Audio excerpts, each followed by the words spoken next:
Good morning, everyone. We welcome all the participants for today's Corporate Connect. Topic for today's session is New Age Practices in Employee Engagement. Over a year into the pandemic, the world has seen the emergence of a completely new way of working. Amid this work from home scenario, organizations have worked hard to build a sense of belonging in their usual work environment, are facing the challenge of this new physical distance. Hence, at this time, employee engagement is quickly becoming one of the most important indicators to determine work satisfaction of employees. To know more about this, we have with us today Ms. Sahana Shankar. Welcome, ma'am. I also welcome our beloved director, Dr. AGV Narayanan, and Chief Executive Officer, Captain Senthil Kumar. I welcome all the participants who has joined for today's Corporate Connect. Now, I request my friend Tamilarisi to introduce the speaker. Good morning, everyone. Today's speaker, Ms. Sahana Shankar, is a HR transformational leader who has been recognized as top 40 in HR leaders under the age of 40 in India. She brings in 12 years experience in the field of HR. Currently, she is Director of People Success at YMediaLabs, that is India. As a HR professional, she helps organizations build high-speed technology and product company with globally successful team. She has been honored by various industry recognitions like most influential HR leader in India by the Institute of Public Enterprise, HR Rising Star at the HR Innovation Awards in the individual category by the Guild and Hindustan Times Mint Connect in association with CNBC TV 18, HR Excellence Award by Business World, India's top HR 40 under 40 by Jombay, top 100 women achievers in India, HR Qatar's Award for contribution to HR profession and industry. Now I request the speaker to take over the session. Please, ma'am. Thank you so much. Sahana. Yes, sir. Very proud of you. What else a teacher can look for? Absolutely, but I think this is a time to say thank you to you, sir, right? Because I don't think this would have happened if we would not have had the right platform and we were doing a master's and the kind of exposure. And I think since some of the students have joined here, I must take this opportunity to let you all know my first career break in 2009 when recession hit happened because of AGV Narayanan, sir. I don't know if sir recollects it or not. I had walked into the cabin and I said, sir, not finding any jobs. He had given me a visiting card of UV Rhineland, sir, if you remember Prabhakaran. Oh God. Okay. Yeah, you may not remember. So you give me a visiting card and you said, Sana, they came here and they were talking about some training programs and ISO certification. The company looked good. Why don't you reach out? So I sent an email and that's how I got my first career break. So I'm indebted. That visiting card you gave me, sir, changed my life. Had I not got that first career break, I don't think I would have been where I am today. So thank you so much for that, sir. Thank God, Sahana. Great. Sahana, great going, Sahana. Nice to see you. Oh, yes. Nice. How are you? I'm good, ma'am. This is so nostalgic. This is so nostalgic. Hey, great to see you on this platform too. Thank you so much. Thank you. I always say that great teachers really made a huge impact when I was doing my master's, right? So at least I feel that this generation should really realize the impact of having good teachers in life and how they can really transform your life. I think may not be now, but as you hit corporate, you realize they really made a huge difference. So I am indebted to Krishna always. Okay, great. Wish you all the best. Thank you so much. So on that note, let me just kickstart and share. Okay, the host has disabled screen sharing. So if you could just please help me with access to share the screen.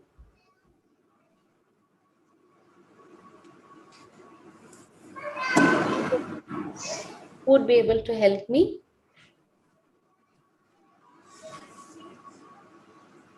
Shiraman, are you addressing? No, I think he's on mute. Ma'am, I've addressed it. You can take it. Okay. For safety purpose, I just keep that control. Oh, yeah. Absolutely. Makes sense. Yes.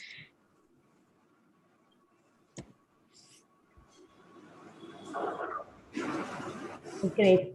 So thank you so much for joining in on a Saturday morning when it is typically time for having that time off for all of you, but thanks for joining in and giving me this opportunity. I think I'm truly, truly excited in terms of what little I can share basis my experience.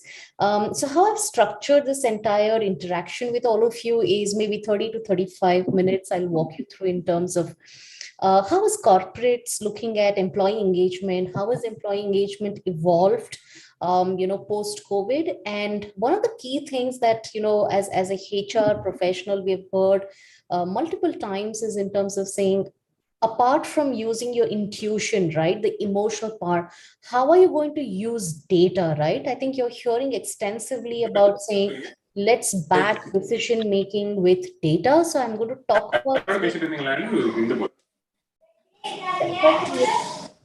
if I could request all of you to please be on mute. Thanks. It's done, madam. Yeah, thanks. So, so I'm going to also talk in length about saying how is the employee engagement evolved in terms of leveraging a lot of data, and through data, how are we looking at decision making? And then I'm going to close in terms of how has the employee engagement translated into total rewards, right? So how are organization looking at monetary and non-monetary rewards as a part of engagement? So to start off with, I think very, very basic, I think no rocket science here saying what is employee engagement, right? I think we would have read about the Maslow's, theory. We've also read in terms of saying, what does the simple word like engagement means, right? So if you had to look at from a perspective of an organization, an employee engagement touches upon three aspects, right? One is how engaged, how connected you feel to the organization, and to the organization comes in terms of extensively stressing upon company values, right? So the organization that I currently work in, we have three values. So we talk about excellence, service, and heart, right? So the engagement will happen only once you're able to relate to company's values. So that is in terms of saying what you feel for the organization. Second is the work itself, right? So why would somebody join your organization is purely because the kind of work that individual gets to do. So the work part of it, what you do, what you learn as a part of what you do is the work. And third is team, right? In terms of whom do you work with? A great engagement happens when all the three sweet pots come together. Uh, One of the things that we extensively talk about when we say at YML in terms of what employee engagement means is we say that we want this organization to be a place where you're going to learn the most, right? So which could happen through work. It could happen through team where you're coming together, you're learning. Second, we say is grow the most, right? So as the organization grows, you are growing. Third, we say is make the best connections, right? So you spend more than probably now 10, 12 hours of your time working. So, not just teams, but make the best connections. And last we say is have lots of fun, right? So that's how we're looking at employee engagement at an organization level from four pillars, right? Learn the most, grow the most, make the best connections, and have a lot of fun. Now, while we talk about all of these things, the other aspect of engagement that comes in is not just getting connected at this level, but even getting connected at an emotional level, right? Where I feel that I want to make a difference in the organization. So it's mental and emotional connect that happens. And as I talk about it, I'll also say, how are we looking at understanding the emotions, understanding what sentiments employees have when we look at employee engagement? Now, if this is what is employee engagement, what does it mean for each one of you, right? It means three things, right? When you're engaged, let's take an example that you're super engaged at studying. So what happens is you're so committed. You are committed to what you're studying. You're committed to a purpose. You're committed to saying that I want to come out with flying colors, right? So that's the commitment part. Second is contributing, right? So you're super motivated. You will contribute to extracurricular activities in college. You may contribute to extra things that's happening at an organization, right? And third is being captivated, where you feel super energized, right? And you look forward to things. So the motivation comes from within. So for us, what we say is, when we're saying that somebody has to be highly engaged, we're looking at three things, right? As we typically, when we have our discussions with employees, saying how committed are they? Do they want to stay at YML? Do they feel that passionate about our customers? Do they feel passionate about our mission? Do they feel that they're making a difference to the customer landscape, right? Do they want to stay longer? So one of the things a lot of organizations have now kickstarted is stay interviews. So earlier, all of you would have heard about saying when somebody leaves the organization, we do an exit, but now we talk about saying stay interviews. Why has it become critical? Because we also want to know what is making you stay longer, right? What is working for us? And those are the aspects where organizations are saying, I want to double my efforts in, right? So we do something called as a stay interview, which typically happens one-on-one. There are a set of questions we want to ask. And through the stay interviews, we're also trying to identify if there's specific set of patterns that are emerging. Are there a specific pattern which is emerging? And that is what is making our employees stick to us, right? So that's in terms of staying longer. Second is contributing. Now, one of the classic examples I can call out more so since we've moved COVID and everything is happening virtually is if I just take YML's example, right? So we have our CSR, which is called the Sparsha. Now, nobody said that, you have to probably look at participating for CSR, but those who are superbly motivated, those who really feel like contributing, have come together, even in a virtual environment, just engaging the teams together, ensuring that the CSR, focus continues, is just one way for us to say we just want to get better as corporate citizens, right? We want to contribute to community at large, not just contribute to the organization, but contribute to community at large. For example, like yesterday, we had the Independence Day celebration. And I could see so many of our employees who said, I'll reach out to my contact and see if somebody's in armed forces, right? So that's the ability where we see that once the employees are motivated enough, they walk the extra mile on their own to see how can I contribute to the organization, right? And the last is just being captivated, right? Just feeling energized and looking forward to coming to work.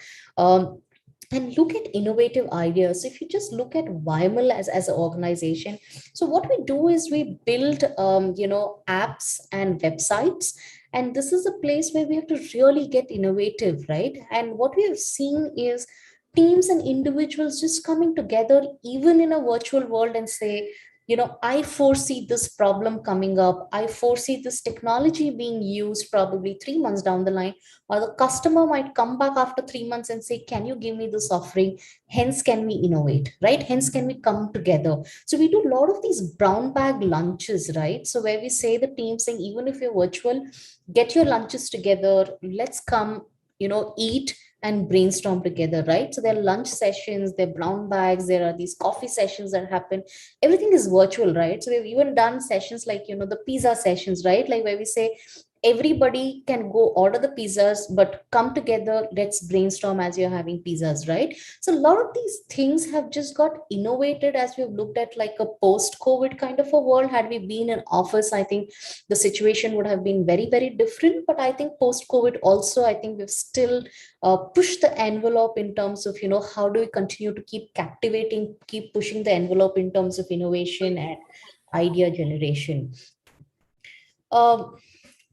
As we've now looked at these two aspects, the next very critically is to understand what are the different levels of engagement that we see within an employee, right? Anybody wants to take a shot at what could be the different levels of employee engagement?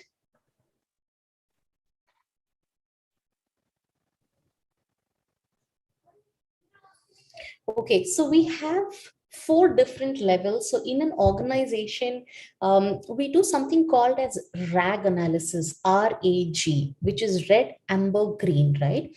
Now, what happens is, every employee we look at saying, what does the RAG status look like? Now, red, amber, and green. Now, just as the word green resonates something being very, very lively, very energetic, where you feel that there's so much of life when we talk about anything that is green, that resonates to saying highly engaged, right? Now, there are different parameters in which we say, how do we measure engagement?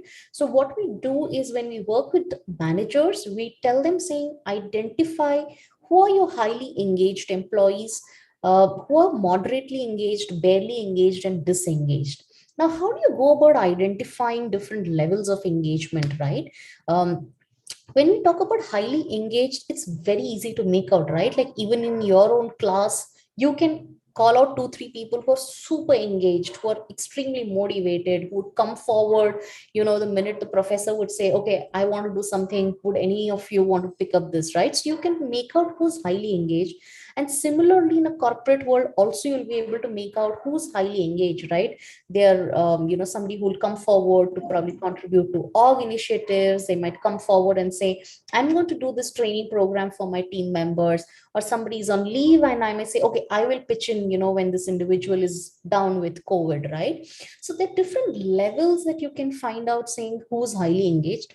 Moderately engaged is again very easy to find out, right? So you might have a situation where somebody would come and say, I'm not happy, right? I'm not happy with compensation. Or somebody would say, I'm not happy with the kind of project I'm working in, the technology that I'm in, right? So you will know that the moderately engaged, there is some kind of a concern. Barely engaged are the ones who are completely disconnected, right? And I'm sure when you were in college also, you can make that out saying who are those set of individuals who are completely disengaged, right? Like they have no interest at all, right? So that's the third lot. And last is who starts spreading a lot of negative behavior at the workplace. Those are the ones in terms of absolutely not good to have kind of a situation at workplace.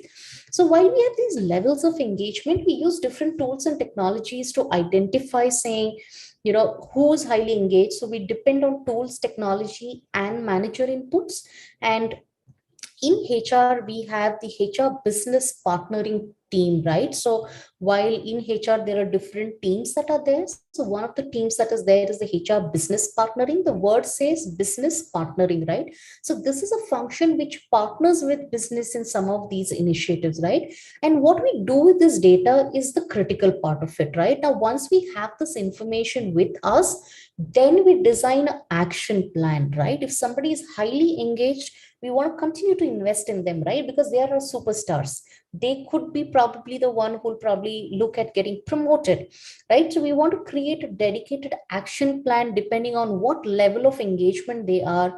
What is the retention driver? So one of the other concepts that you will extensively hear organizations talk about, it's saying identifying what is the retention driver, right? What drives Sahana? What drives somebody else in the organization, right? And different individuals have different drivers, right? For somebody it is compensation, for somebody it is recognition, for somebody it is probably looking at global opportunity, right? So you have to identify what drives this individual's behavior at workplace and invest on those behaviors, right? So you still again go back to looking at what behaviors, and then look at like a carrot approach and say that for this behavior what can be done, right?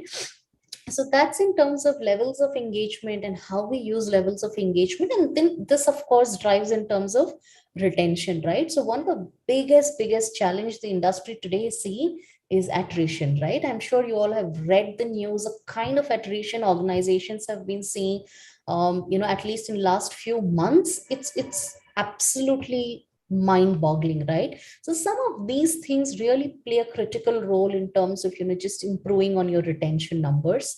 Why should we invest in engagement? I think I wouldn't be spending much time. All of us know in terms of the power of decision making. Earlier, like when I was just sharing my story of 2009, right?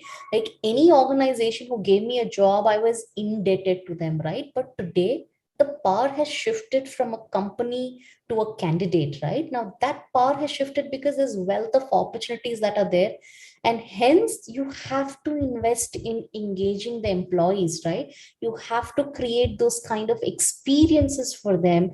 When I say experiences, experience for them to grow, experience for them to contribute, experience where employee feels the company is listening to me, experience of they feeling I'm being rewarded, I'm being appreciated, right? So different experiences has to be created so that they feel that I belong here, right? So that's the first part of it, saying why should we invest in really engaging with our employees. Second is the customer, right? Now all of us work for a customer. The end goal is saying the customer happiness or the customer's happiness score, right? So second is, if you invest in employees, they in return will ensure that the customers are happy, right? So we always say that, over deliver for your customer and we will over deliver for you, right? So it is just about driving that culture, saying keep customer first as a focus. Third is creating a culture of high performance, right? So the culture of high performance comes in only when you are able to really keep customer at center of everything, and then say that, we look forward to a great high performance from each one of you. And lastly is in terms of, what value add we are doing, right? Now engaging with employees also results in two things. One, we become a brand of choice, right? So today there's so much of emphasis to brand, right? Like if I tell you that, can you think of one advertisement that has really made an impact, right? You can recollect that advertisement, you can recollect that brand, and that has left a mark in you, right? So how do we build a brand? And building a brand is multiple things, and one of the things is through this, right? The kind of experiences you're creating builds the brand to work for and work with, right? So again, there we're looking at two lenses, right? So one we are saying is to work for from an employee, from a candidate perspective, and work with, we're talking from a customer perspective, right? So that's a big agenda that the HR function is carrying, saying we want to become a brand of choice, right, to work for and work with. Now how do we build, right? Now that we've understood that, engagement is important, the different levels of it, how do you build that culture, right? The first part is listening, right? I think a lot of us as individuals and then as organizations, we don't listen. And I always feel, and it becomes even more important in a virtual setup like this, right, just being able to listen.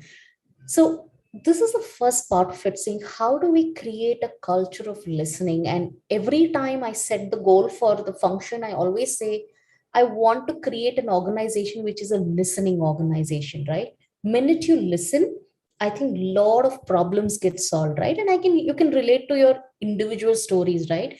When you're down, when you're, going through a tough time, what is the least that you want is somebody just listens to you, right? That's exactly the case even at a workplace. Somebody is unhappy or very happy, what they want is, can somebody just listen to me, right? So that's the part of listening to the heartbeat of your culture. And we call this as like the pulse, right? So we do something called as pulse surveys.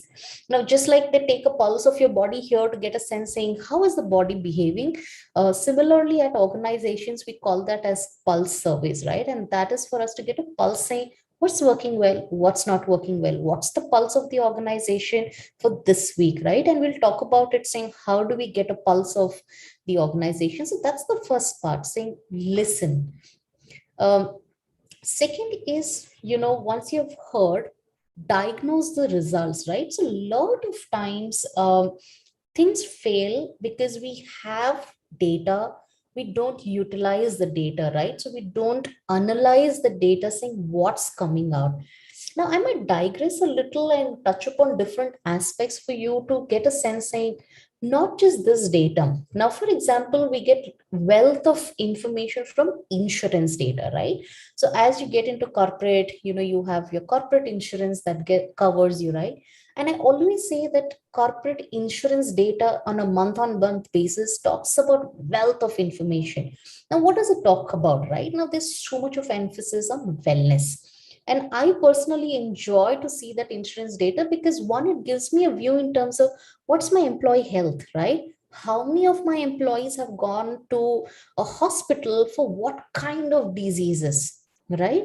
Is there something at a corporate level we can do, probably from a mental wellness, physical wellness, if this data is talking about a specific set of diseases that employees are facing, right? Second, we might say that, okay, maybe our employees are not using it, the parents are using it, right? What kind of problems is it, right? So my intent of sharing this is you can utilize any data that you have and see how you can connect it, right? If insurance data can get connected to wellness, imagine the data that we will have around engagement, which talks about saying how happy are they happy with their managers, do they have career conversations, right? Do they get recognized, right? So the multiple of this data that can stitch back to different parameters in the organization. So once you've heard, the second step is diagnose, right? So there's a wealth of tools. So we are just building the HR analytics team. Like in my past, I've been part of building those teams.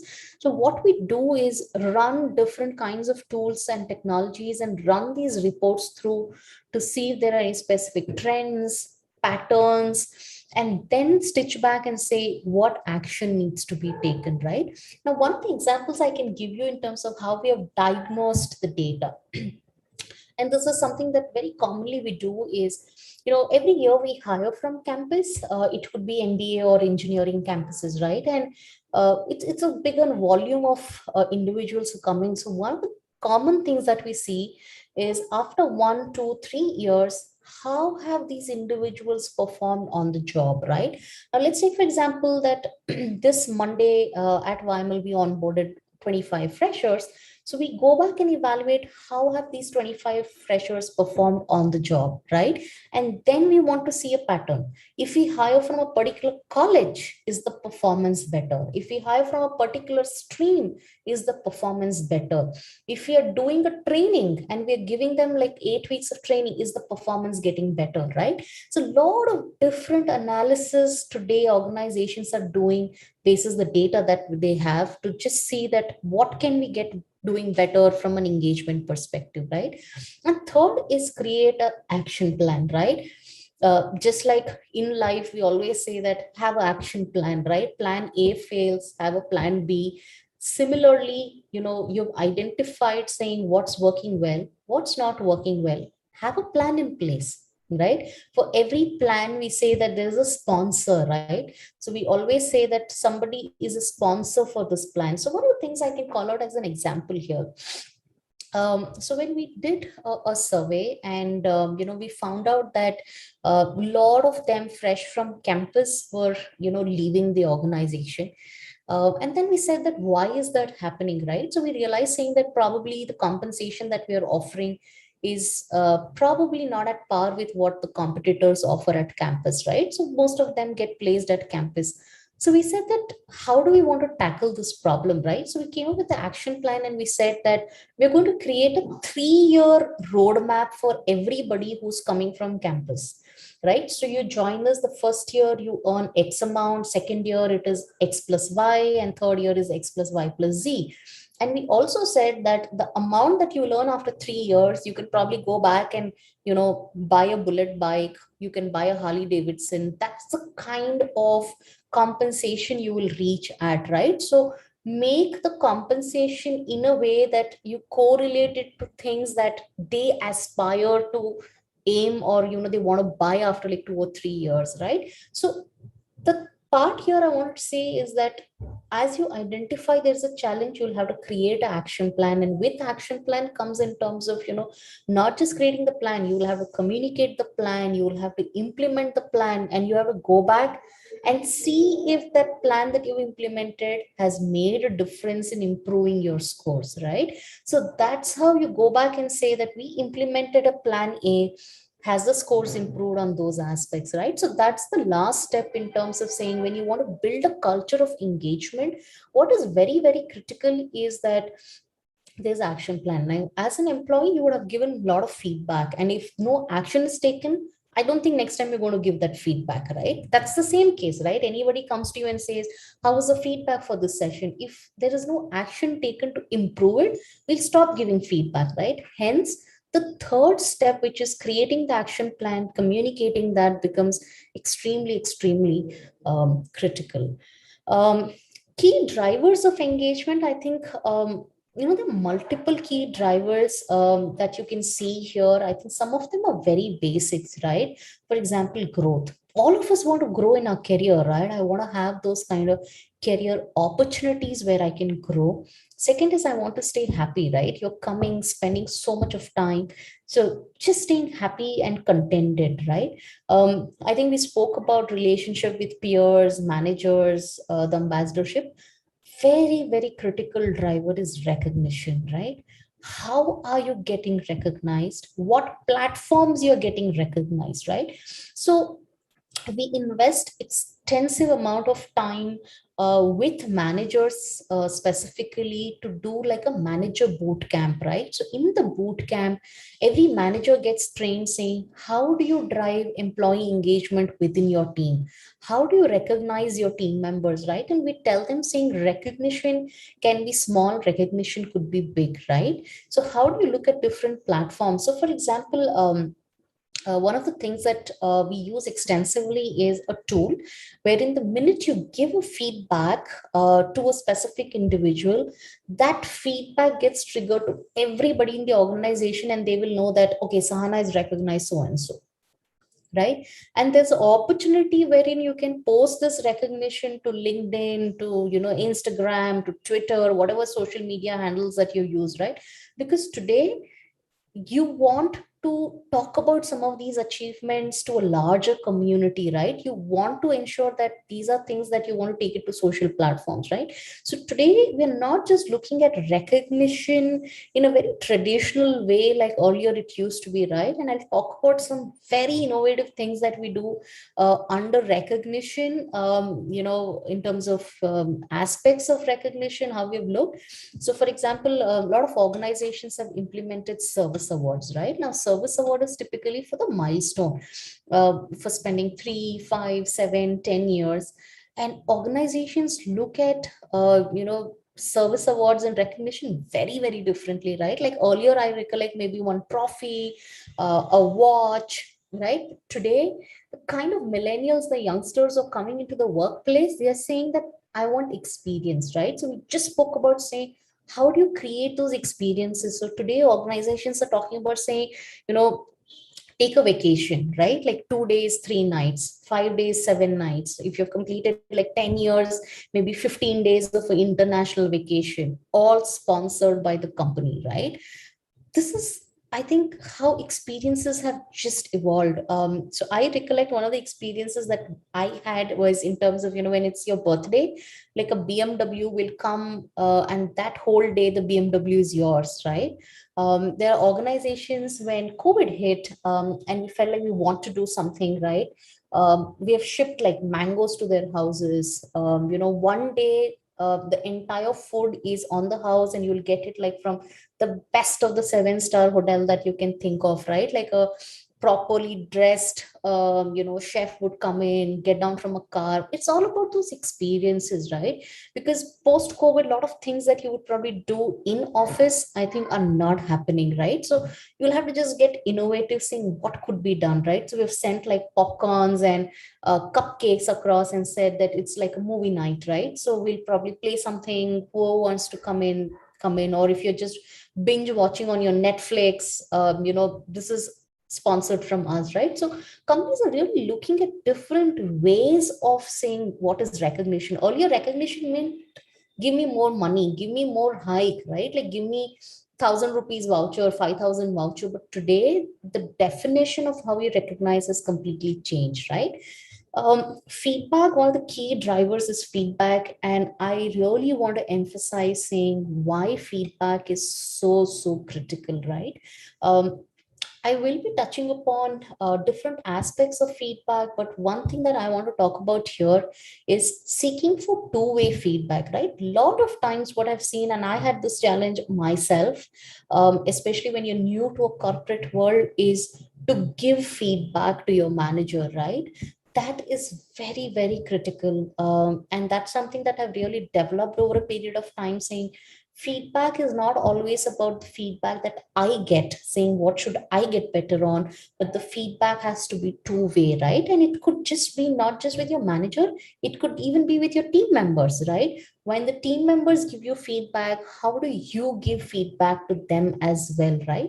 And I always say that feedback is a gift, right? Now when you want to give a gift, you will ensure that the gift is given in such a way that, you know, whoever to whom you're giving the gift takes it in a way very positively, right? So think of feedback as a gift where the intent is saying, I want to help the other individual get better, right?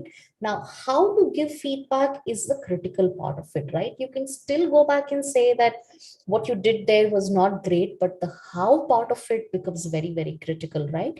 So always, give feedback. That's the best way in terms of having a very, very healthy relationship.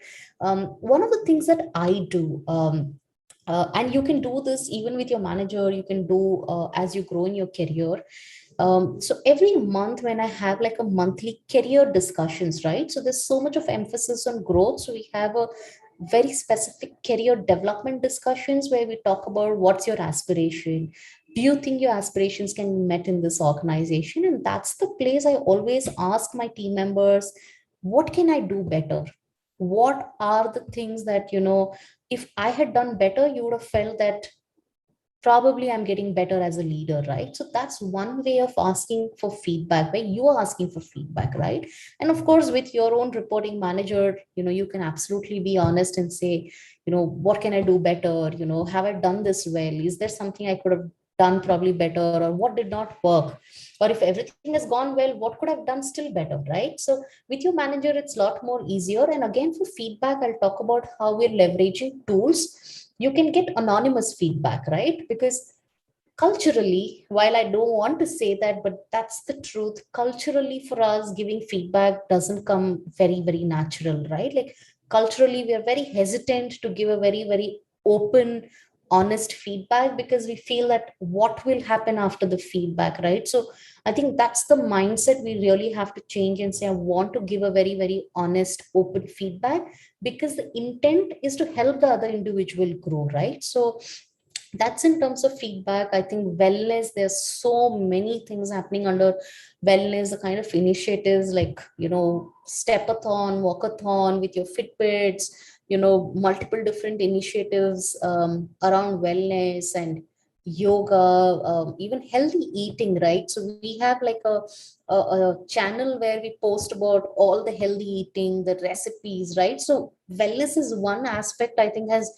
really picked up a lot of importance, right? And what we also see is, especially I think when the first COVID wave happened, and a lot of them were bachelors, were tackling a different kind of mental wellness challenges, predominantly because, either you're pretty much alone in a city like Bangalore, the challenges of relocating back, right? And how do you tackle, and especially when you've got COVID and you don't have anybody to support, right? So we have seen such situations wherein it took a huge mental toll, but that was also a time for us as an organization just coming together, right? Like somebody was helping with all your basic grocery supplies, right? Because you have big basket, multiple apps, you can supply groceries. Somebody was supplying food, somebody was taking care of medicines, right? So I think what COVID has really done is revisited in terms of what engagement meant, what collaboration meant, what,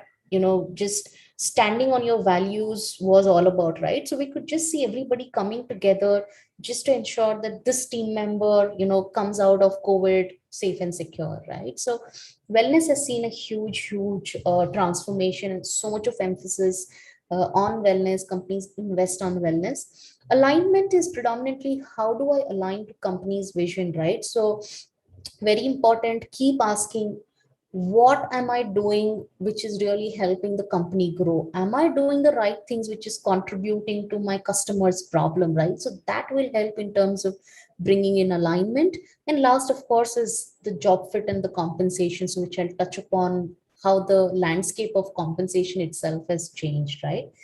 Now that we've looked at all of this, the big question, who is responsible for employee engagement, right? So most of the times, the most common heard answer, it is the HR who's responsible. But it is not just the HR who's responsible, right? Each one of us is responsible for engagement. So when I say each one of us, it refers to the manager, it refers to the organization, the leadership team, all of you who are going to be part of a corporate.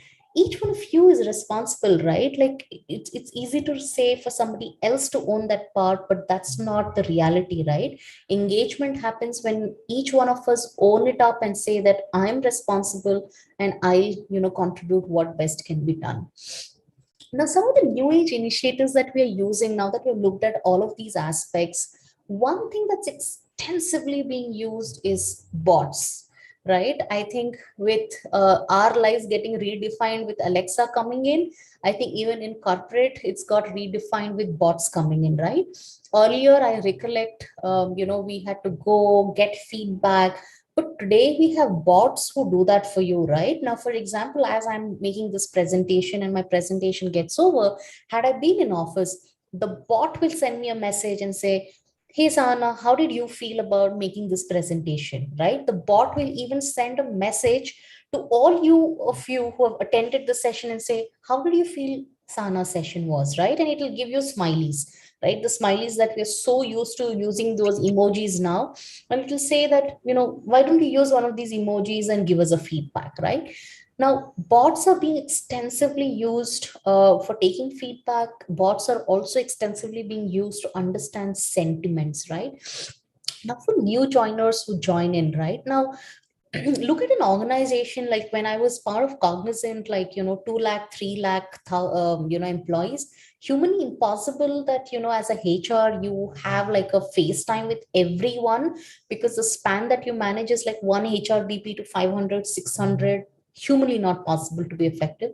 And that's where the bot comes in terms of driving engagement, getting a sense of what the sentiment is, right? And the beauty of this, the way it works, is the choice of words. Now, let's take, for example, the bot reaches out and says, how has this week been, Sahana, for you, right? And I was pretty not keeping well actually yesterday, and I may say, not that great this week, right? So it'll pick the words and say, not that great. The next question it'll say is, what made you feel not that great? What happened? What did you experience, right? So basis the words, it starts picking up the sentiments, and accordingly it will put questions, right? So I respond, then it may say that, what do you think you could have done differently? Or it may say, what do you think the manager could have done differently, right? So that's the intelligence the bot has. And what the bot does, I'll be sharing some of my analysis here on how the bot gives you data. Is it gives you a sentiment on a daily basis at the org level. It will give you sentiment manager wise, right? So there are companies that I think have introduced even facial recognition sensors. And now, of course, post COVID, that's not happening. But earlier, when we were physically in office, it'll read through your eyes and it'll give a feedback saying, how is your particular team member feeling today, right? Now, that's how organizations are leveraging technology. So one of the things that we use is called Slack here, and Slack has auto trigger bot which will send reminders. Hey, Sahana, it's lunchtime. It will send me saying, have you had water, right? And it will talk about saying why water is so important, right? So multiple things you can bring in, wellness, you can bring in sentiment analysis, multiple things that are happening with bot coming in. And I think that's the change that's happening, right? Saying, with bot doing all of these things, then what are we doing, right? So that's where for us to see, how do we leverage this data, probably get more strategic, right? um, One of the other things companies are doing is creating like a happiness index, right? Gone are the days, I think, where we are now saying it's about engagement. We are also saying employee happiness, right? So companies are now defining, saying, what does employee happiness mean? How do we measure that happiness index? And what do we do with that, right? So we have not started the journey yet, but a lot of organizations are looking at like a happiness index in their organization. And multiple other things that we do, of course, is, one-on-ones, do those pulse skip level connects, multiple hobby clubs and all of that. So multiple different initiatives in terms of how do you drive engagements. These are the things in terms of, the data that I was talking about right now. When we do a sentiment analysis, or we use a chat bot, or we are looking at technology, right? So this is the first heat map at an org level, right? It talks about an org health heat map, right? Now let's look at different parameters, right? So I want to get a sense, like within the organization, what's the alignment score? What's the collaboration score? What's the innovation, communication, decision making, career development, right? So hiring and assimilation, right? What's the feedback on policies, performance and rewards? Like, do people feel that there's fairness in how performance is evaluated, fairness in those who get promoted, right? Those who get recognition, feedback on leaders, right? What's the overall feedback of leaders on managers, right? So this is a data at an org level. This is like the health heat map for an organization, and under each of these things what we'll see is like set of different questions, right? This is at a employee demographic level. For example, what you can see is departments, right? Like within the marketing team, how does the heat map look like, right? For each of these aspects within the HR team, how does it look like? Or finance, right? So you can get so much deeper with employee engagement and technology being there. You can just get deeper and deeper, and it's mind boggling. Those who love data, those who love to look at data and find out patterns, I think the HR landscape has completely changed, right? And what it also does is helps the manager, right? Each manager will have like a report. Now let's take, for example, this is a manager who has Christina, John, and Simon in the team. So it will talk about each of the team members. What is it that they like, right? We start off by saying what is the retention drivers, right? Now, for example, Christina, now autonomy to take decisions, right? How has her feedback changed, right? Now there is this improvement of 0.2, right? That's something that she truly enjoys. She wants the autonomy, right? How effective it is in decision making process, right? So you can see at each of your team member level, and it's too much of data that sometimes we feel we have done so much of analysis that we start feeling paralysis of data, right? But that's how the HR world has really transformed from very traditional HR employee engagement to a lot more data driven employee engagement and decision making. um, this is in terms of how do we enable managers, right? So we also have like a manager promoter score, right? Or a manager effectiveness score. Here what you can see is a great input, right? So we started off by saying that there are 4 different levels of employee engagement, right? Like highly engaged to completely disengaged. This view for a manager will tell you who are your promoters, in the team, right? Like how many of them will stand as a promoter, how many might support, right? Like they are on the fence.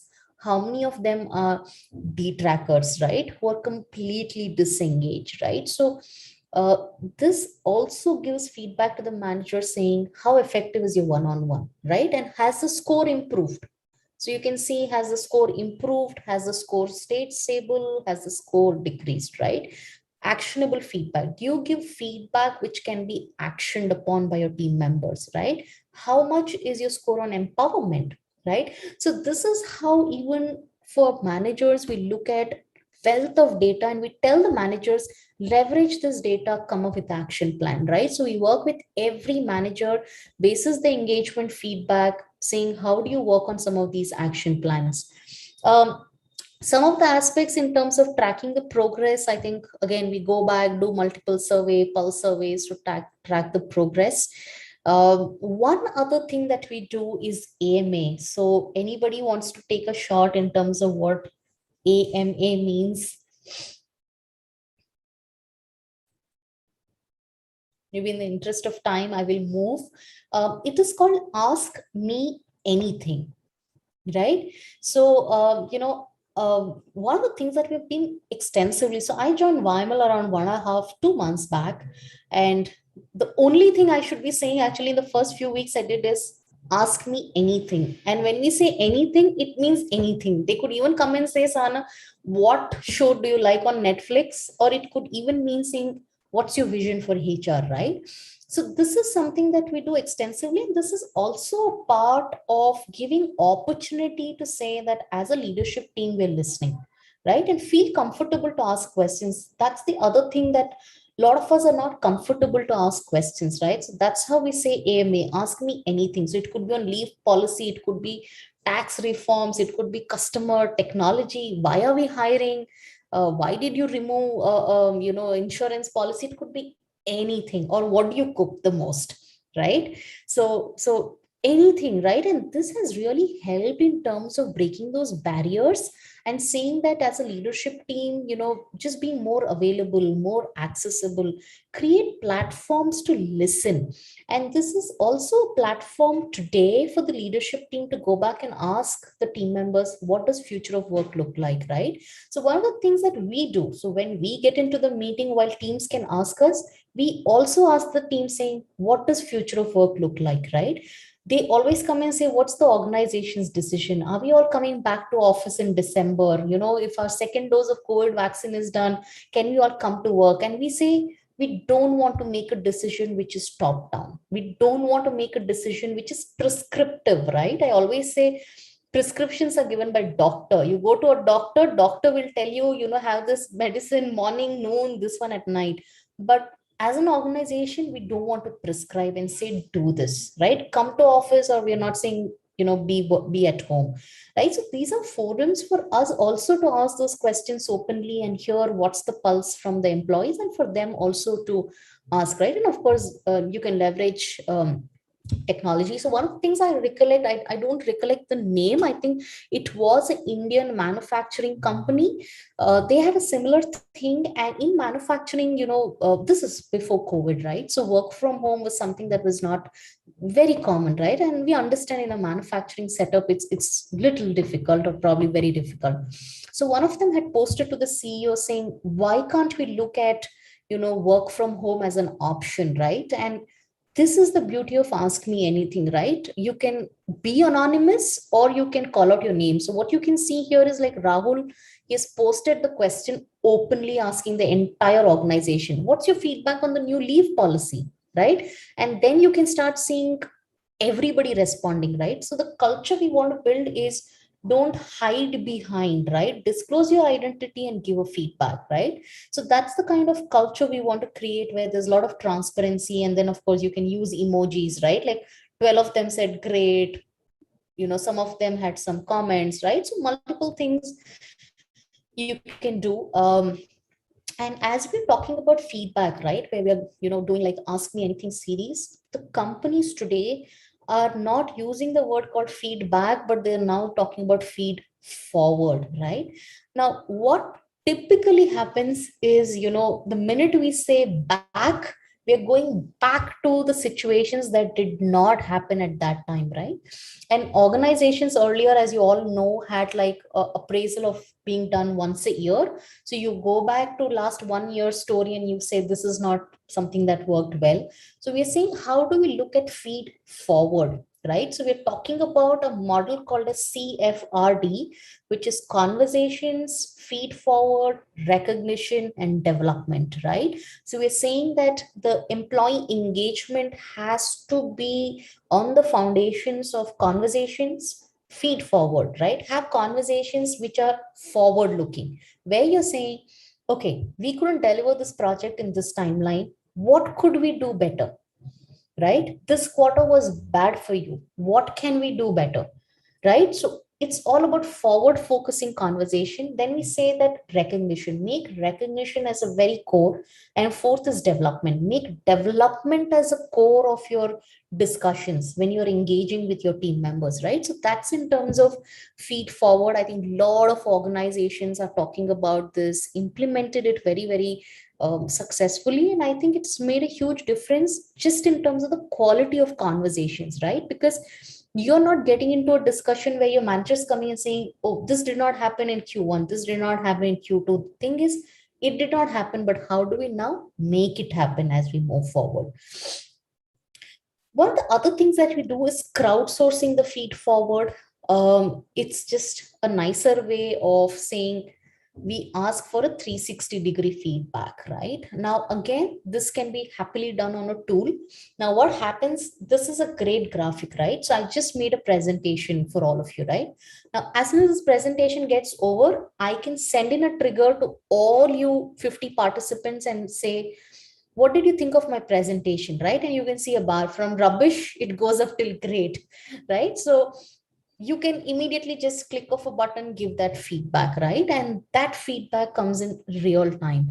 And all of this gets documented as a part of my documentation for my quarterly performance check-ins. We don't use the word saying appraisals. We say check-in. You come, you do a check-in. Like how do you go to an airport? You do a check-in.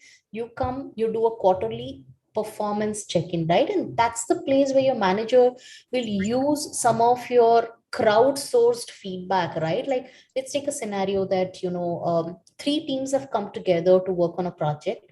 I can send a feedback to the different team members and say, how was it working on this specific project, right? So today, the way we're looking at performance and engaging with an employee basis this performance is also changed, right? So we look at more real feedback coming in.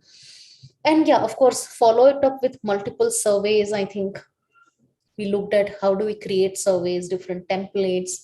One last thing I want to leave you all with is while we do all of this internally in terms of employee engagement, one of the big things that we look from an external, right? So, as much as we do internally, we always would want to have an external certification is the Great Place to Work, right? So I will urge all of you to please visit the Great Place to Work website. They have some amazing data information on what do you do under employee engagement, how do you look at some new age employee engagement practices, and they certify organizations basis in terms of all your people practices.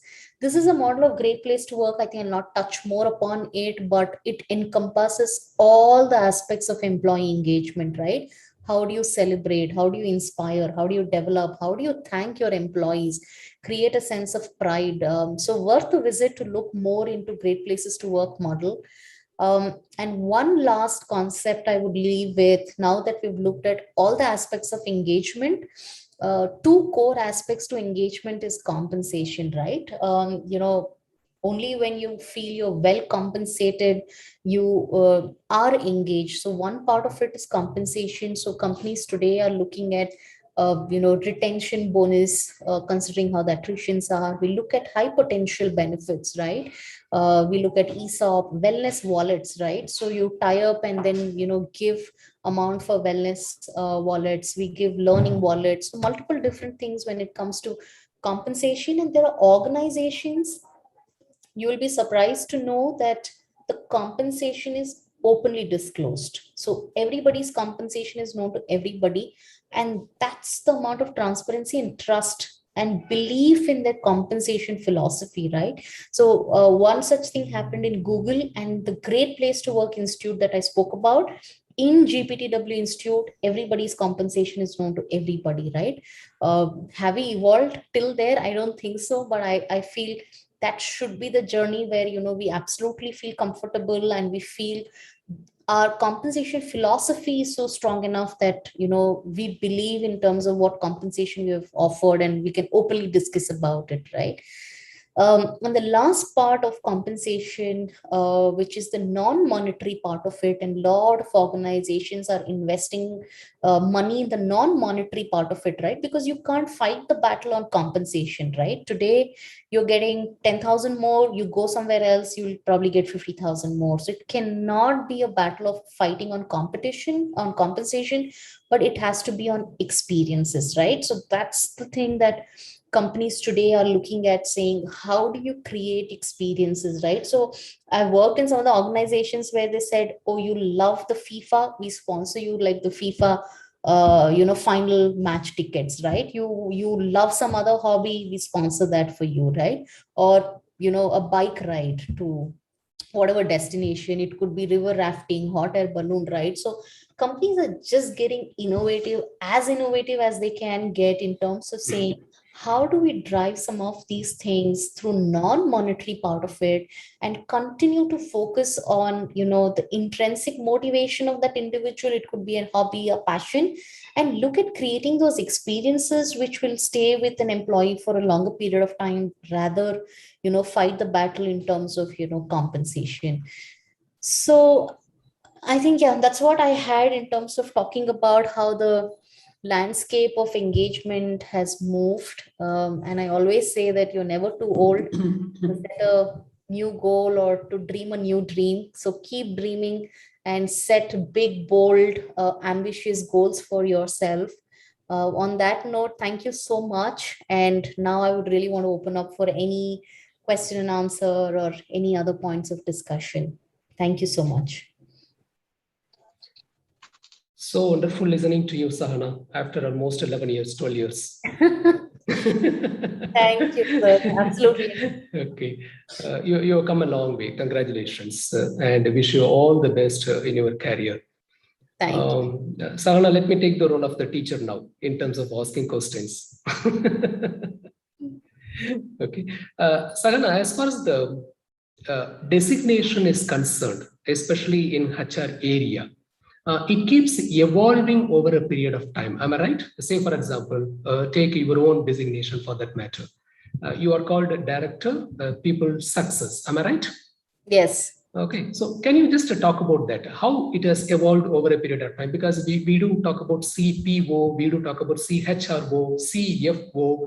Okay. Now director, people success. So is it one and the same, or is there any difference? Are you taking care of the entire gamut of activities which are falling under HR, or the domains are different?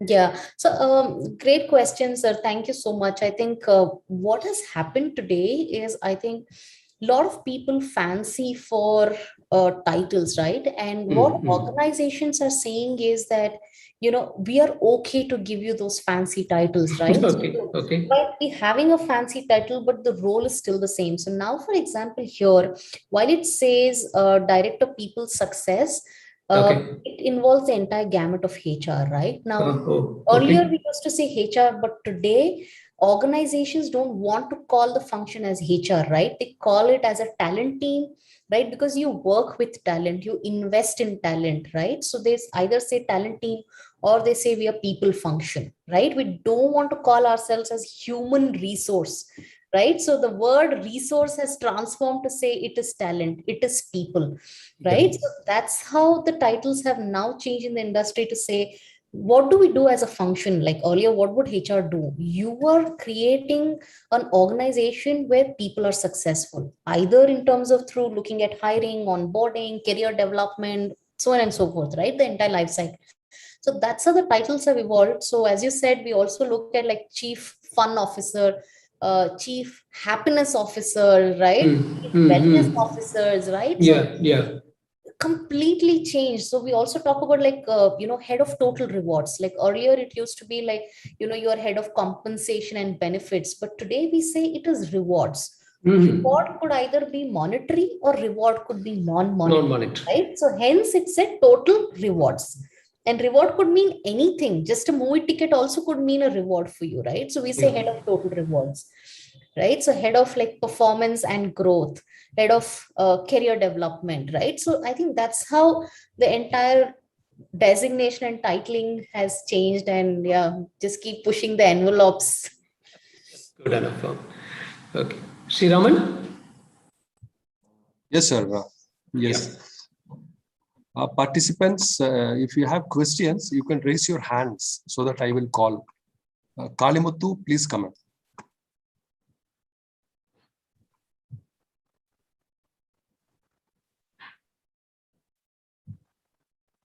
Yes, Kalimuthu, please ask a question.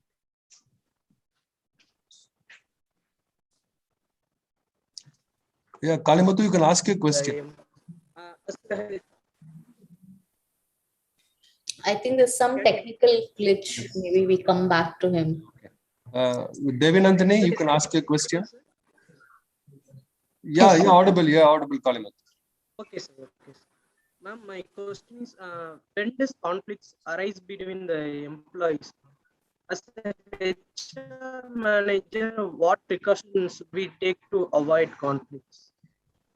Yeah, great question. I think one of the biggest things that as a part of employee engagement we look at is conflicts, right? Now, Kalimuthu, just to answer in terms of what could be the reasons why conflicts come in, it could be anything, any reason, right? Like starting from, for example, this week, one of the situations we were handling is in terms of an employee who's joined the organization newly and has joined the team newly, and he felt that I did not get the right kind of knowledge transfer, right? He felt I did not get onboarded correctly, right? The tools and technology access was not given to me on time, right? I did not know whom should I go and ask questions for, right? Because I'm new, I might have a lot of doubts, right? So conflicts could either come in this aspect, or conflicts could come in terms of approach, right? Wherein the manager would say, let's approach the project this way, and the team member would feel, I do not want to approach this project this way, right? Or the timelines to deliver a project would be 1 week, and the team member would say, I need 2 weeks to deliver, right? So there could be multiple reasons why a conflict comes in. And that's where, I spoke about saying we do something called as a manager boot camp, right? Now, this is something where every manager who has people reporting goes through a training, and we train them saying, how do you handle some of these situations, how do you work with your team, right? When such situations arise, we train them. But even then, of course, such situation comes in, and the role that HR plays in is in terms of licensing between these two and trying to resolve the situation, right? Saying, how do we look at moving forward, right? So if there's a need, we give a feedback and we say, let's move forward. And to make that happen, what should the move forward look like, right? What should that look like? Either the employee will change certain aspects, the managers will change certain things, and we move forward. And as a HR, we come back and take a stock, saying after 15 days, has things got better? After 30 days, is the relationship getting better, right? So that's the way we partner in terms of ensuring we resolve that conflict and then we move forward. Thank you, ma'am. Yes. Devi Nandini? Good afternoon, ma'am. I'm Devi Nandini, currently pursuing MBA at DJ Academy. And thank you for a wonderful session, ma'am. And my question is, how do we continue to engage employees during meetings and team buildings when some of the staff join together and others join remotely? Wonderful question. I think this is a challenge we ourselves are having, saying, how should we be really looking at engagement, right, when somebody is joining virtually? Because had it been in office, you can catch up over a lunch, coffee, multiple things, right? So in virtual, what are we doing? So we're doing multiple things, specifically in terms of, when we're looking at onboarding, looking at new joiners coming in, right? So we talk about not just onboarding, we talk about pre-onboarding, right? So let's assume that your date of joining is 10th of August, right? So even before you're joining, there are multiple interventions that happen, right? So you will get like a buddy. So there's a buddy who will reach out to you. The team will make like a welcome video, which is sent to you on WhatsApp, right? So there are multiple innovative things that we look at. We also host like a virtual lunch on, right? So all the new joiners come in. We are a company which is founder led. So, like the founders will come in, the founders will have like a fireside chat, right? So multiple of these things. And then, as I said, the hobby clubs, right? So we ask them saying, what's your hobby, right? So put them under different hobby clubs. The hobby clubs will come together, and that's one way of, getting connected, collaborating virtually. But having said that, we continue to hear in terms of a lot of new joiners feel it's challenging in a virtual environment to get to know everyone. And that's something that we're still finding a solution in terms of what could the ideal way forward will look like in a virtual world. But these are some of the things that we've been able to do for virtual onboarding. Thank you, ma'am. Yeah, Divya, you can ask your question, please. Good afternoon, ma'am. Thank you for the insightful session. I have a question, ma'am.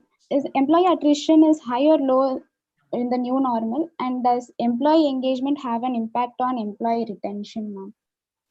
Absolutely. So I think I spoke about this when I was presenting, right? If you're just reading through the news, you know, there is overall a good amount of attrition that's happening in the industry. And the reason for that is last year when COVID happened, a lot of organizations freezed their hiring, right? Because COVID was very first time of an experience for all of us, right? So companies really didn't know saying, how would things evolve, right? Like how would we have everybody working from home? How would we probably plan in terms of, you know, operations? So multiple things were a focus in hiring did take a back seat, but now that organizations have figured in terms of how the way forward should look like and how have we been able to manage in a virtual world, now there's immense amount of hiring happening, great opportunity, and hence I think there is overall in the industry a good amount of attrition that, you know, all of us are seeing. And that's the reason I spoke about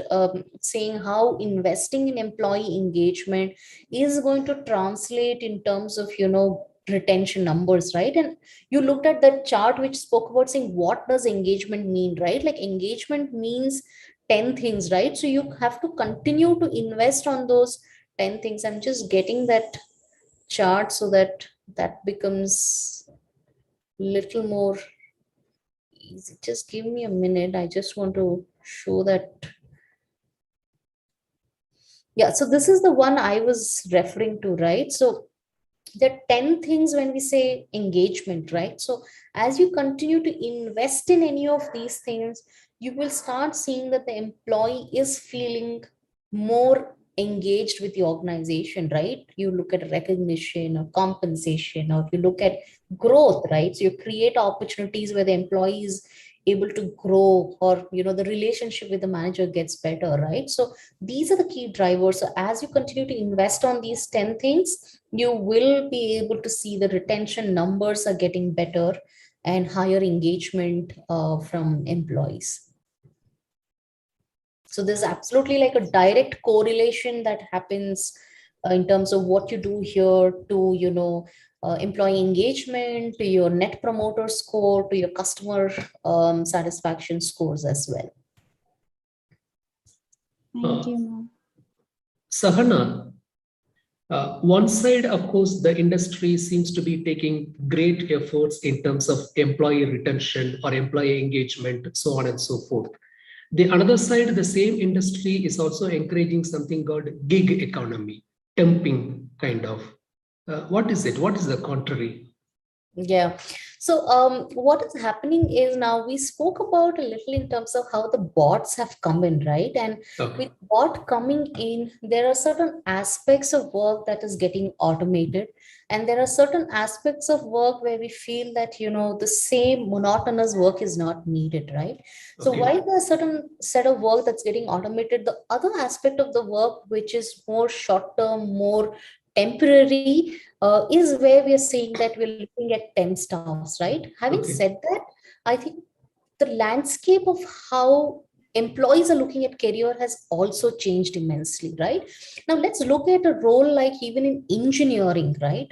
We have seen a lot of them who come in with 15, 18 years of experience who say, I want to be on contract because I want to have the choice and freedom to work with multiple different clients, right? While I'm on contract, I commit maybe 5 hours of my time to you. I want to commit 5 hours to somebody else. So the change that has happened, sir, where the power has now shifted from organizations to candidates, right? Candidates are saying, I want to come on contract because I need to have that freedom. I need to have that flexibility, right? And I think organizations today are absolutely okay. Like my own team, I was looking at like a full-time hiring. Then I said, looks like candidates are more keen to come on contract. So, you know, that's how the landscape is. So you have to probably redefine and say what roles. And today I would say that most of the roles, organizations are very, very open to look at like a temp staff for 6 months, 1 year, renew it. Because what is also happening is the customer landscape is also changing immensely. Right. So with that change happening in, we also don't know saying how would the change in terms of our segmentation internally, right? Like what technology we would need, or which team member with which technology we will need. So I think organizations also see the benefit in terms of having a temp staff, because when you're a full-time, there are a lot of other expenses, like give them medical insurance, right? So a lot of those expenses kick in. With temp staff, I think there are some of those benefits. So that's a huge change that's happening as well. And it's more driven through the candidate or the employee. Okay. Okay. Yes, Kribakaran, you can ask a question. Good afternoon, ma'am. First of all, thank you for a wonderful session. I'm Kribaran, currently pursuing MBA at DJ Academy in specialization of HR and marketing. I have two questions. The first one was, what are the workplace concerns and how the new age HRs will need to solve? And second one was, how do you identify the employees that they are frustrated or disengaged? Thank you so much for those questions. So the first question you said is in terms of what are the workplace concerns today, right? So I'll talk very specific to what has happened post-COVID, right? So one of the big concerns that we are hearing is no work-life balance, right? Because from morning 8 o'clock, you're in meeting, it runs up till 8, 9, 10, sometimes it runs through midnight. And more so if you're in a customer facing role where you have to interact with the customer, right? So one of the big things we are hearing is no work-life balance, way too many meetings, right? Now, let's imagine that, Prabhakaran, you were my colleague in office and I had a doubt, I will just walk up to you, right? And, I may ask you saying what should be done. But today, since we are all virtual, I either have to set up a meeting, I have to make a phone call to you, or I have to, send an email to you, right? So with too many meetings that happen, so what are we doing is, one, we are looking at one particular day of a week, right? And predominantly it's like Fridays, we say no meeting day, right? Which means no meeting means literally no meetings. You cannot like have any meetings, any invites being sent. Second, a lot of companies are doing is like, one of the things we had was saying like every Friday, like post lunch is like log off, right? So you can log off early, right? So we talk about something like a flexible Fridays, right? So if you have no work, log off early. Third thing a lot of organizations are doing is saying like either second Friday of the month, or any one day we say is wellness leave, right? Like additional leaves being given so that you get that time off, right? And a lot of other organizations are looking at which we call as like diversity and inclusion kind of a leave, right? Or we just say that any leaves for anything, it could be for pet birthday, your birthday, anniversaries, right? So just giving some time offs like that is something that's helping. And we're looking at like wellness packages, right? So we delivered like a wellness entire hamper, right, which will have multiple things as a part of that. Look at some of those options, right? So that's how companies are now currently looking at work-life balance, which is coming as like a big challenge. And second, I think your question was saying, how do you identify disengaged, right? So I think as I presented, we look at multiple things. One, when your manager is having your one-on-one discussion, the manager can make out saying, are you engaged, are you disengaged, right? Now, if you're disengaged, you will showcase those behaviors, right? You are not interested in your work, you might take too many leaves, you may not be motivated enough, you may not participate in meetings, right? Multiple behaviors that the manager can identify, right? The manager might suddenly feel that, oh, Prabhakaran has suddenly changed, right? Like it's not the same Prabhakaran who was 1 month back. So something is wrong, something is going wrong, right? So he'll start having this conversation. And then the data part of it, right? Like when the chatbot talks to you, when we do sentiment analysis, the choice of words that you will use, right? So we'll be able to figure out with manager data, and the HR team also will do one-on-ones, right? So we'll also have discussions with you to say, how is it going? What's working well? What's not working well, right? So multiple data points, we'll be able to find out who's completely disengaged. And one other secret that a lot of companies use is, with LinkedIn coming in, a lot of people openly apply, right? So as we have a look at it, we might probably know that, okay, Prabhakaran is looking out. You may say, I'm applying for this job, right? So that's another way for us to know if you're looking out of the organization, there is something that's bothering you, you are disengaged. and we use some of those data points to find out who's disengaged. And I think I spoke about the rag sheet: red, amber, green. So every manager will plot the team member as red, amber, green. Red means this employee, this team member might leave the organization anytime, so already is looking out for a job, very, very unhappy. Amber is on the fence, right? You're happy, you're good with some things, in certain areas you're not happy. And green means completely engaged, so we use that as well. I think there's a question on the chat panel also, but I can take it at last. Yes, Kaushika, you can ask a question, please. Yes, sir. Good afternoon, ma'am. Myself, Kaushika, a student at DJ Academy for the year of 2021 to 23.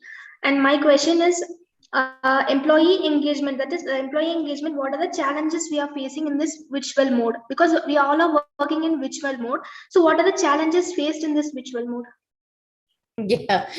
So thanks for that question, right? So one of the biggest challenge we are seeing in a virtual mode is just getting everybody together right now. As a part of employee engagement, one of the critical part is in terms of communication, right? So had we been in office, there are different concepts, right? So one of the organizations I worked had a bell. So on the floor, you want to make any announcement, or you've just had like a big customer onboarded, right? So you ring the bell, right? So people know that, oh, there's an announcement happening. But today you can't do that, right? Because in a virtual world, you can't ring the bell. Earlier, everybody will be on the floor, right? So all of that has gone. So what we do is every week, we do something called as all hands, right? All hands. So everybody in the organization, if it's 200, 300, come together. But again, there, as you rightly have asked, the challenge is in terms of getting everybody participate, right? So we always still feel there's a good amount of dropout ratio. It's not that everybody is joining in. Had it been in office, everybody's on the floor, you huddle up quickly, right? I think that's a challenge with COVID. You really can't expect like everybody is going to join in. So what we do is, whoever is there, we communicate, and then we create like a placeholder wherein we upload all these documents, presentations, and ask the new joiners or those who have not attended to go through it, share video recordings so that they can reference it at their own time and feasibility, right? So I think today organizations have also evolved to say that maybe it's difficult to expect everybody to be available, right? And each one has set of different challenges while you're working from home. So we just have to be sensitive to that and look at some of these options in terms of engagement, and of course, virtually whatever we can drive, right? So one of the things we did in one of the organization is like a virtual magic show, right? Now, while you do a traditional meeting, I think the response is less. So we said, let's look at like a magic show, right? And all of us are feeling so much of fatigue of working from home. You will not believe everybody had logged in, right? And for me, magic show was more about sitting in a closed place. You have to see the magician in front of you, only then you can feel the magic. But it completely changed, right? You can engage an employee through doing a theater on a Zoom call. You can do a magic show, you can do musical performances. One of the very exciting things that we did as a team was in terms of cooking on Zoom, right? So we sent all the recipes and we took our laptops to the kitchen and we cooked along. That's the only thing you can probably just do, right? Like probably earlier in office, you would have done a potluck in office, but we said, let's all cook along, right? So we all were cooking, chatting. So the laptop is there in your kitchen, right? So you have to just get innovative. And one other very innovative thing that we've done is we said that each one of you will shoot a small part of the video at home, but in the end, it should come together as one thing, right? So you pick a theme. So one of the teams said, we will make a cake. So the first individual will take the ingredients. The second individual will show you as his cooking. The third individual, and this is all shot at like 10 different team members' houses. But at the end, what you can see is like a cake, right? So you can just get innovative. So I think it's our mindset saying engagement means it has to be at office. You can't engage teams. But I think if you just empower people, and a lot of youngsters like you, right, like fresh from campus, who are driving some of these fun sessions, social committees for us, I'm just amazed at the thinking, the thought process, how innovative they can get. And they were able to drive all of these things, right? So we looked at engagement multifold. One of the videos we made is, what does the leadership team do, right? Like a lot of them have a perception, oh, the MD may not wash the vessels, right? But that's a perception. So we said, we are going to make a video of what normal we do, right? Like I remember like the CEO was sitting and he's sitting and chopping something, right? Just normal things that we all do, and just made that video. That was a big hit. How does work from home scenario look like? Somebody is with a pet, somebody is with a kid, right? So just push the envelope. And I think we've been able to find some of these very, very interesting ways of engaging employees even in a virtual world. Thank you, ma'am. Thank you. Ma'am, I have a question. Is there a working style of HRs and MNCs and HR and domestic companies? Tough one. I don't think there is a huge difference, right? So maybe earlier, I think I would want to believe there was, but today, when I interact with a lot of them, even from like a manufacturing setup or very, very small scale startups here, right? I think the perspective about what people success looks like, or what should we do for our people, the people philosophies are pretty much the very, very same, right? I think some of the traditional practices will really not fly, right? So I think that's how, whether it's domestic or MNCs, I think all of us do look at the same concept, but how we implement is different. That's about it, right? Like career development is important even in domestic or in manufacturing setup, and same here as well. But how you do is what I think is the difference. But I think a lot of organizations across industries are leveraging tools, technology, and data. I think that's a big transformation has happened. Whatever kind of a domain or industry you are in, I think everybody's actually, I feel surprised sometimes that when you are a smaller organization, smaller headcount, I think the impact you can make, it's much, much faster, right? Because you don't have to manage like 10,000, 15,000, right? In a COVID world, that's a challenge in itself. The scale adds in complexity. But if you're smaller in scale, I think it's turning beneficial for you in COVID situations, especially. Okay. A follow-up question, ma'am. Employee attrition is a concern, but how is the attrition level at HR? I'm asking you the reason. we are also employees, no? So no different. You take care of employees. Yeah, so that's what I say. Sometimes, we all forget that HRs are also employees. So we also want career development. We also are looking at recognition, right? So we also want to have fun. Like a lot of times my team will come and say, oh, Sahana, we are the only ones who are doing the fun, right? Like we want to sit as a participant.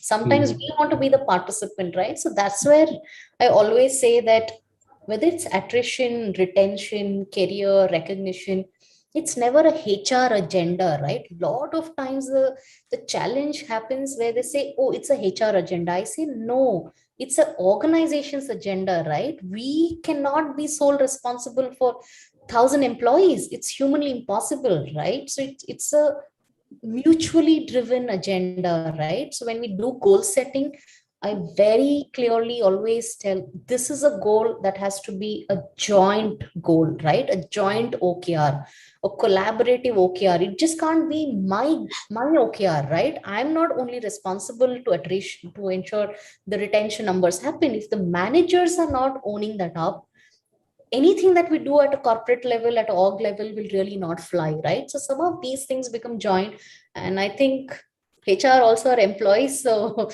there's wealth of opportunities everywhere, and yeah, the churn is everywhere, all across. And I truly agree with you. HR supports managers a lot, because I'll just share one experience, just a minute. I was working in a US MNC in pharmaceutical, it sells vaccines. And I was a star performer who consistently won the MD's Prestige Award for 4 times. I was due for the next promotion. But unfortunately, a company has to downsize, right? Because one major product went out of the market for nearly 15 months. Revenue's gone down.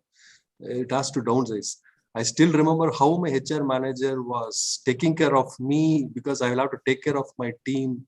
literally that 7-8 months, the way the HR has shown that concern, that care was something I will truly appreciate. The kind of resilience what people show on employees at tough times. It's that time I realized it's a difficult job to be HR professional to tolerate everybody's pain. No, absolutely. I think great example that you shared, right? Like a lot of times the role that we play is of like a devil's advocate, right? Like stand for what is right. It is not about who's at the right? A lot of times the perception is that, we'll only support the managers, but what I've seen has changed. We stand for employees, right? Like cases where, the employee is not at fault, but, the expectation is take action on them. Multiple scenarios where we've held the fort and said this is not right, we are not doing the right thing for the employee, right? And I think that's the role that you have to play, right? While all the transactional part of it is there, but how do you uphold some of the core values and say this is not right for an employee if you're convinced about it? And multiple times you've done that, and that has ensured that some of the very, very critical impactful decisions which would have made a huge impact for the employees, we have been able to stop, right? The employee may not know what role we played, but we had to put the foot down and say this is not the right thing, right? Just for somebody else's happiness, we can't take such decisions. So you do play such critical roles and, put the foot down sometimes. We have to be guardians of the values that we uphold, right? So I think on the chat also there are one question in the chat by Mr. Balasubramaniam. He's asking, when compensations are openly disclosed, will it put stress on employees and will it lead to attrition? How to handle it? Yeah. So great question, Bala, right? But let me tell you what's the truth, right? So we always want to believe that compensation is not discussed, but the generation that comes in today, as much as our offer letters and all will say it's confidential, but the truth is that compensation pretty much openly gets discussed, right? Now that's just the reality part of it. The discussion that I was talking about, saying if the compensation is out there in open, right? Now just flip that apart and say, why do today a lot of employees feel that there's lack of trust, and what the critical part is compensation, right? Oh, I think I'm being underpaid. Oh, they've hired somebody from the market, same skill, same technology, that individual is getting paid well, right?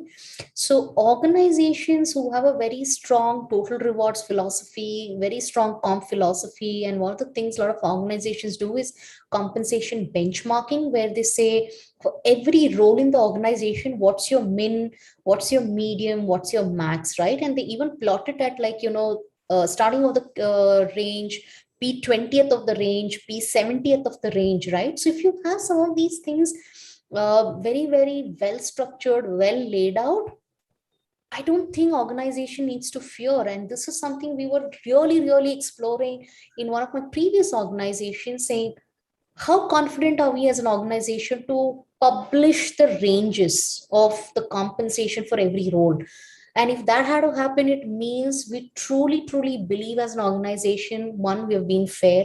Two, our compensation philosophy is such that, we place the people at the right compensation range. We have rationales to talk about. Tomorrow, if you come and say, I'm a software engineer, my compensation is so less, we will be able to, articulate that reason to you, right? So I think just flip that apart and say, that will really take away the big elephant in the room, right? Which is always the compensation for any organizations.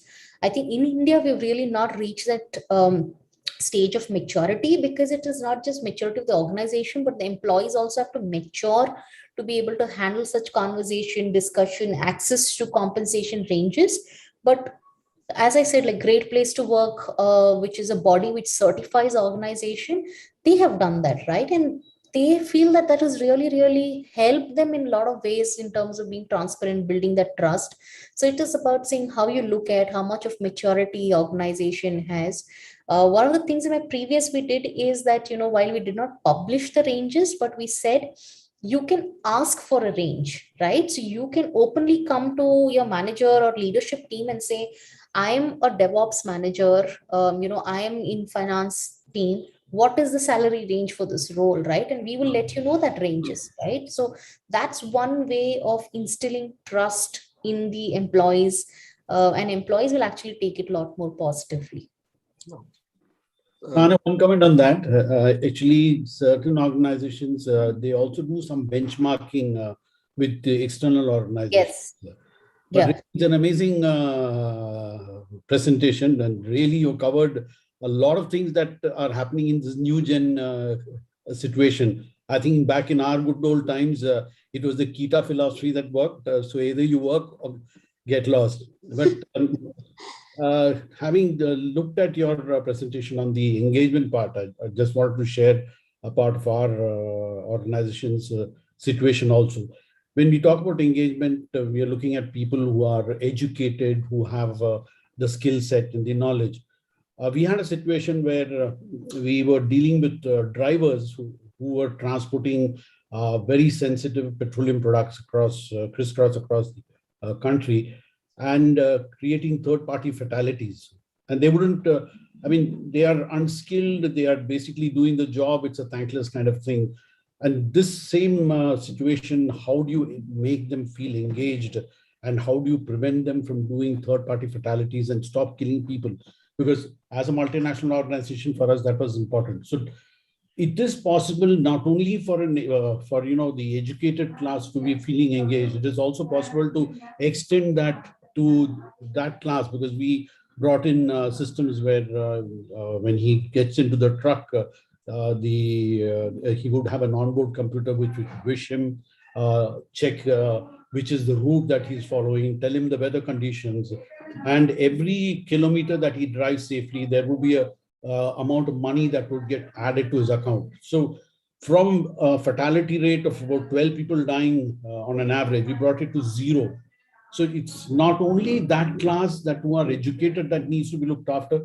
The students here will have to be also dealing with people who are of the uneducated or worker class, who also needs to be engaged appropriately to see that they're committed to that job. So I'm sure some of these tools could help them. Absolutely, absolutely. I think great point there. So, as you brought in, I recollected saying, even when we were in office, the housekeeping, right? So, a lot of times, as we talk about engagement, it is employees. But one of the things we consciously would say is anything that we're doing at a larger scale, everybody in the housekeeping will be part of it. I think I can probably share some of those videos. So, when we had a drumming session, where every employee had a drum, and we had to come up with a theme, a music over a period of 60 to 90 minutes. Everybody in the housekeeping was part of that exercise, right? Because they played a very critical role, right, in ensuring our workplaces are spick and span as we get in, whether it is managing restrooms, right? So I think today organizations are also looking at extending what that would mean when we say employee engagement, right? And see how do we extend housekeeping. And some of these goodies that we send, every time, the admin team will come and say, Sana, 15 people from housekeeping has to be added, right? So we add and we count, right? Because it's a part of the family, right? So great point there. In terms of extending that just beyond employees and looking at your housekeeping, your support staffs, receptionists, drivers. Like sometimes when we had evening snacks, take it for them as well, right? So they're part of your own one big organization. Exactly. Yeah. Thank you. Thank you. Ma'am, there's one last question in the chat, but it's a lengthy chat. I would request Kanmani ma'am, if you can just unmute yourself and ask it. No, I think I read that question. I think the big one is saying, a lot of them did not respond to the survey. So how do you probably, understand the fear, right? Is that right? Yeah, exactly, ma'am. She has done some project. Correct. Under this, how would we understand what the employees? Yeah. So I think one of the things that we're commonly seeing, I think I touched upon that, right? So when we do survey, and even when we tell them saying it's anonymous, I think there is a fear, right? And that's what I said, that culturally also it plays a role for us to ask those right questions. And that's something we happen to see even now, right? Where there is a sense of fear to disclose your identity and ask those questions. So under those situations is where we said the chatbot becomes very, very effective, right? Because one, employees do know that it's a bot, and a lot of organizations are extensively using a bot. That's one part of it. Second, even if there's a sense of fear to disclose, I think as HR business partners, that's the function which plays a very critical role in terms of having those one-on-one skip level conversations. I think you'll have to work with them, give them confidence, saying, what you're going to disclose is not going to impact you in terms of in any other way, right? The intent here to take this feedback or input is saying, what can we do better, right? So I think once you are able to start building that trust, I've seen that, they do start responding to some of these feedbacks and surveys. Yes, there are no more questions, ma'am. Yeah, I think one last Varun had, what are the few limitations of chatbot and happiness index? Yeah, so the biggest limitation is the human touch point, right? While we all have moved to leveraging a lot of technology, but I would always recommend that, keep a fine balance, right? Some of the things that we as human beings can do, I think the bot still can't do, right? So while the bot can help you with some of those aspects, but still the human intervention is needed. That's where, with the data that we get from a bot, we still analyze, we still go back, and all of that part of it, which is like the step 2, step 3, analyze, take an action plan, that is something the bot can't do, right? So that's something the humans have to do. And that's where I feel keep that fine balance between a bot and human beings. So those are the limitations of a chatbot. It can get you data, but it can't probably do the action plan. It cannot go and implement things for you. It can't communicate things for you. Sahana, I have just received a message from one of my students who is a part of this. Sir, thanks a lot for organizing such a wonderful session. I'm going to specialize in HR in my second year. Can you please request your student to be a mentor to some of the students who are specializing in HR in the second year? Oh, absolutely. I can do that anytime. Anytime. Fantastic. Please don't hesitate. Please feel free to give them my email ID. I'm happy to give my mobile number. I can mentor anytime. Just call me, whatever help you need. Fantastic, Sahana. Thanks a lot. Thank you very much. I'm indebted and I want to give back in whatever way I can. Nice of you, dear. Thank you very much. God bless you. Yeah. Thank you so much. Yeah. Shiraman? Yes, sir. We'll wrap it up. Ma'am, thank you indeed. Lot of insights. The session was like full flow with full enthusiasm. Thanks for that. So let me now call Kalimuthu to propose the formal vote of thanks. Am I audible, sir? Yes, audible. Perfect. Okay, sir. A warm good afternoon to all. It's my privilege to propose the vote of thanks. First of all, I would like to thank our speaker, Miss Sahana Shankar. Thank you, ma'am, for sparing the time with us today. I would also like to extend my thanks to our director, AGV Narayanan, and faculty member for this continuous encouragement and support. Finally, I would like to thank students of DJAME and students from other institutions and all other participants for attending today's event. Once again, I thank you all. Have a good day. Thank you so much for having me and giving me this opportunity. I think all of you have been a great audience. Thank you so much for your patient hearing. Look forward to interacting with any of you students. Just feel free to just reach out to me. Happy to be of any help to any of you. Have a good day. Happy Independence